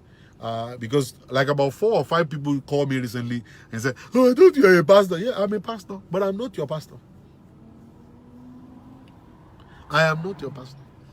I'm sorry. Sister Ruth, we have to help our Nigerian people who love to tell stories. Come on, Jegbisi. We love to, we can't just continue to just put them in the mud. Some people, they have stories in their heart of 15-year stories that they need to let it go. You see, when they talk, it's a therapy. All right? Me, I'm on the other side listening to them. All right? I'm actually learning from them. And then I'll come to you guys to bring you guys stories also. Pastor, she said that in her precious comment. All right, I didn't see her precious comment. I'm only talking. I'm not talking about her anyway. I'm just talking generally. So we need to help Nigerians who love to. 15-year story. They want to let it out. Let's help them to let it out. Let them talk about it. I love it when people are just vomiting stuff. They just vomit stuff. They're just vomiting stuff, vomiting stuff. All right, I love it. Let's help them. They have bottled this thing in for 15 years. Some of them will talk to me. And then they will repeat the same story like over and over, like 10 times. I listen. This Uloba, I'm not your pastor. You don't pay tithe to my church. I'm sorry. You have a church in Houston that you pay your tithe to. If you call me for counseling, I charge you money. I don't care. I don't want to know you. If you pay tithe to my church, it's different. Pastoring a church in New York is online pastor. No. I pastor a church in New York City. My church is in New York. You don't come to my church in New York. You don't pay tithe to my church. Forget about it. I'm sorry. I'm really sorry. I'm not your church pastor. Your church pastor is supposed to be running around for you. That is $250 unlimited is even cheap. I know, but we have to help people. Pastor, what about we, your fans? I understand you guys are getting fed. I'm feeding you guys on every video. So if you want me to do anything personally, on the other side, you better pay me. And I'll give you discount if you are my top fan. Top fans, I give them discounts of 10%. That's it. That's all I get. That's all I give. But they get to pay. They pay their project more than that. All right. That's what I'm saying, Pastor, thank you. I listened to Pastor DME on YouTube and I was so blessed on business. Good. That's it. The Lord will be with you, Jerry. Listen to Pastor DME, Jerry, on business. You will be blessed. That's my pastor right there. That's more reason why all fans must pay. Yes, they must pay. Can we get a Groupon? I don't know. If you want a Groupon, you can get a Groupon. If you want a coupon or whatsoever. All right. So that's it. Your fans are your online. You are our online pastor now. That's why I'm giving you discount. You don't pay tithe. You're only coming online. Do you pay tithe to my church? Have you given me any kobo? The problem is this. The problem with you guys is this. And very soon it's going to be over. And one thing you guys don't understand, it's going to be over very soon. Facebook is working on my fan subscription. That anybody who would like to watch my show will have to subscribe. You see, Pastor Shola's show is not going to be for free anymore. You see, I always believe that, people are supposed to understand that, appreciating people is actually the key. Thank you, Pastor. Jesuloba. Appreciating people is always the key. You don't say, Pastor Shola, this is a seed I'm sowing into your life. I've been blessed by your ministry for so long. This is a seed I'm sowing. Nobody does that. Okay? When the Wolis are asking you, come and bring 20,000, you run to the place and give them 10,000, 5,000 and all kinds of stuff. When you come to Pastor Shola, you'll be saying, we appreciate you, sir. It will soon be over. If I have only 3 people watching me, all right, I will treat them nicely. I will talk to them. They will ask me questions. They will be well fed on my network. There will be no Batweyo, Barogudu. Everybody coming in. 300 views. At the end of the day, 14,000 views of Pastor Shola's show. And Pastor Shola is not getting blessed.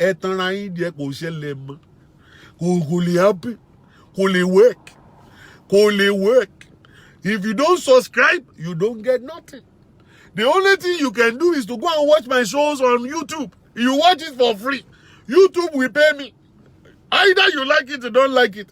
You want to bless me, you don't want to bless me.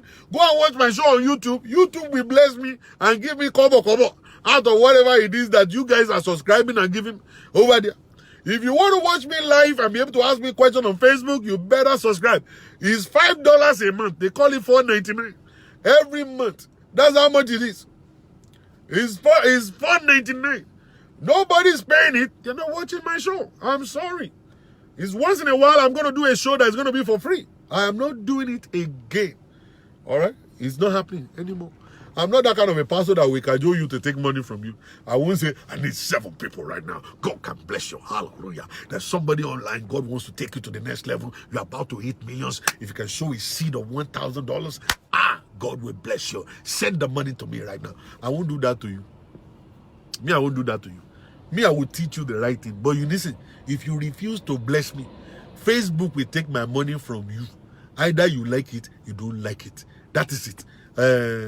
This is commercializing gospel. Thank you very much. You don't have to come to my show, Mr. Jimmy. Thank you. You don't have to come here. Commercializing or not commercializing, I don't care what you say. All right? I don't care what you say. All right? What I preach here is not gospel. Come to my church. I don't charge you to enter into my church. How many times have I put a usher in the front of a church and say, anybody coming into church, charge them $49.99? I don't do that. I don't commercialize gospel. Over here, I'm doing counseling. If you don't get it, this is a counseling session here. All right? I treat relationship matters on this show. That's what I get paid for. If you don't understand Christianity, you better go and kiss Transformer. All right? Go and kiss Transformer big time. Kiss it. Hug it. Let it give you channel. And then smoke will come out of your hair, and then your head will be straight. You will understand the difference between counseling sessions and then church. All right, you will understand the difference when you kiss the Transformer. Stupid Nigerians. I don't understand us. For real, I don't understand us at all. I don't understand us. $5 is small. You understand it's small, right? All right, that's what I'm asking for. I'm not asking you to give me 1,000 like your prophet is asking for. All right? You can't give me that $5. You have not even thought about giving me $5 without me asking anyway. How many times have you thought about, let me just give Pastor Shola $5? You've never thought about it before in your life. Never. To say, let me give Pastor Shola $5. Who is calling me? Who is calling me? I don't want to pick any call right now. I'm done. Yeah.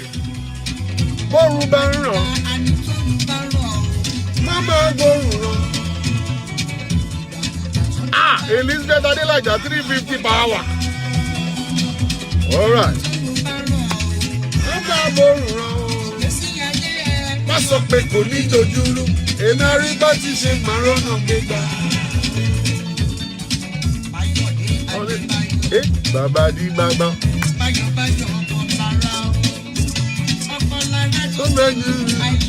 Whoa.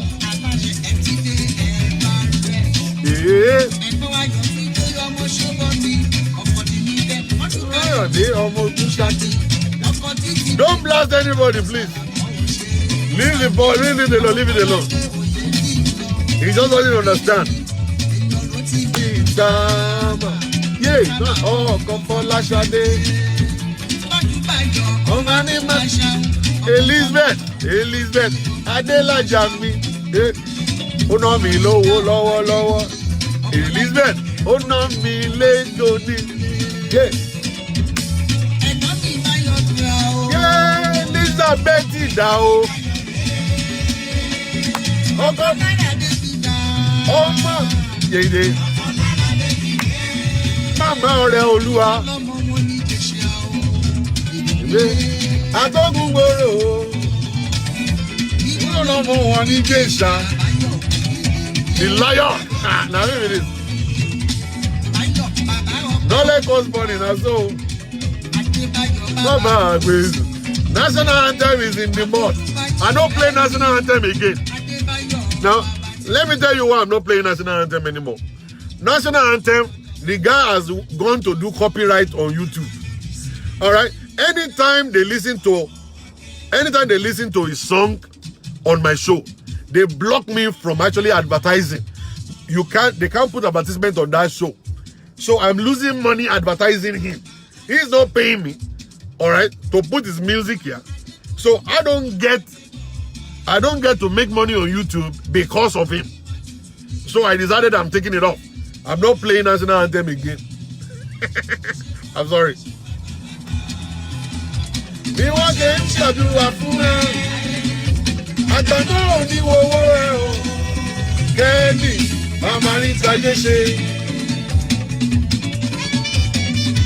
Whoa, come on.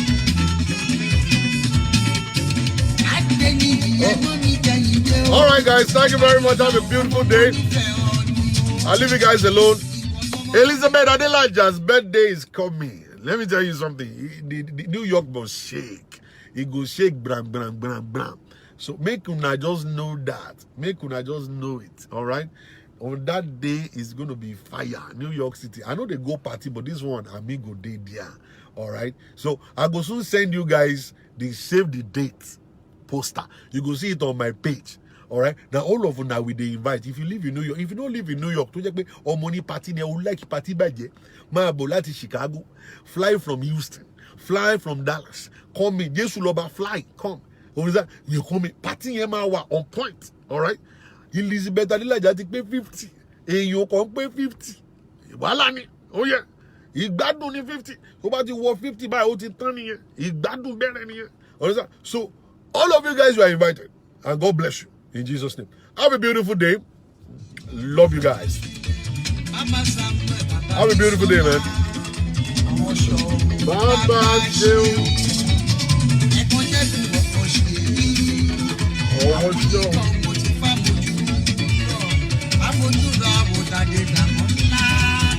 Bless you.